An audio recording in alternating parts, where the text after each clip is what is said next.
अधिकार से इतर कोई कार्य सरकार कर रही है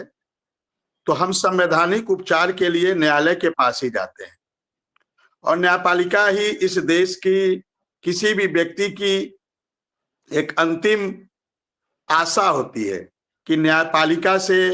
हमें कहीं न कहीं उम्मीद होता है, और तभी व्यक्ति न्यायपालिका की ओर जाता है, चाहे वो जिला सत्र न्यायालय हो या हाई कोर्ट हो या फिर सुप्रीम कोर्ट।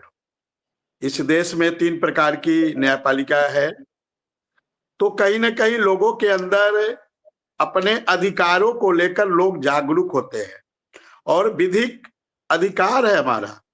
कि हमारे साथ यदि कोई गलत कर रहा है, चाहे वो सरकार ही क्यों न हो, तो उसको लेकर हम लोग कोर्ट में जाते हैं।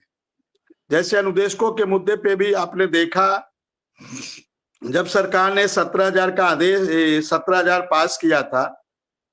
और सरकार ने जब नहीं दिया, तो हम अनुदेशक लोग भी लखनऊ हाई कोर्ट गए, इलाहाबाद हाई कोर्ट गए,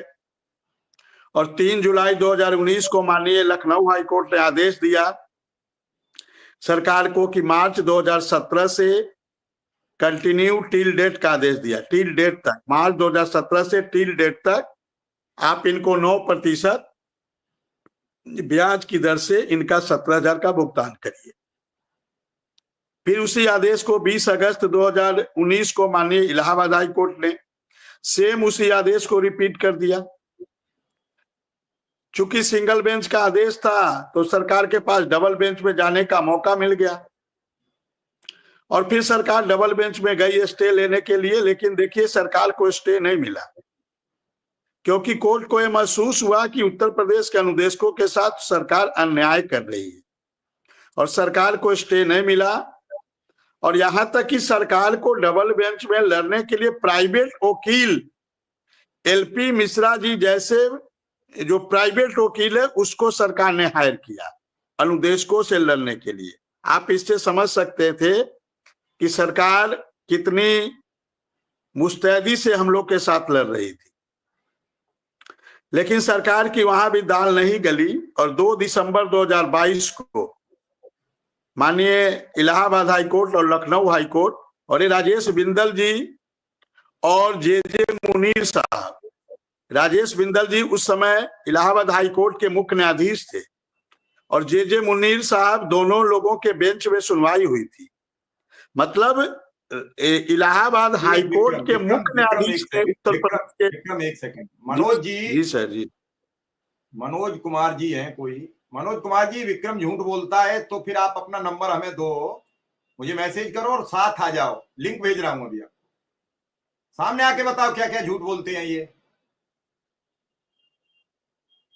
मनोज जी, मैं आपका कमेंट ले लेता हूं स्क्रीन पर ताकि लोग समझें। मनोज जी लिख रहे हैं विक्रम झूठ बोलता है, तो ये मनोज कुमार हैं। मनोज जी, मेरा नंबर आपके पास निश्चित होगा, और निश्चित है तो फिर अगर आप इनकी झूठ ऐसे कमेंट में नहीं मानेंगे, आप लाइव आइए और इन्हें झूठा बताइए, इन्हें झूठ साबित कीजिए, लिंक लीजिए और आइए स्क्रीन पर, तब अच्छा लगेगा। ऐसे लिख दिया और फिर निकल जाओ, ये ठीक नहीं है। आओ तो कम से कम मुझे भी तो पता लगे ये क्या क्या झूठ बोलती रही अब तक हमसे। चलिए विक्रम सिंह, बात पूरी करिए। जी सर, तो वही मैं बता रहा था, राजेश बिंदल साहब ने हम लोगों के लिए सुनवाई की, और जब 12 मई को जब एपीसी साहब आए और लगातार सुनवाई हुई, और 12 मई 2022 से लेकर 2 दिसंबर 2022 तक 12 बार सुनवाई हुई, और 2 दिसंबर 2022 को आदेश आया। हालांकि थोड़ा आदेश में कमी रह गई, वो 1 साल का ही आदेश आ पाए कि इनको 1 साल का आप भुगतान करिए, और आगे के निर्णय के लिए सरकार को पे जज साहब ने छोड़ दिया कि सरकार आगे के लिए सहानुभूति पूर्वक निर्णय।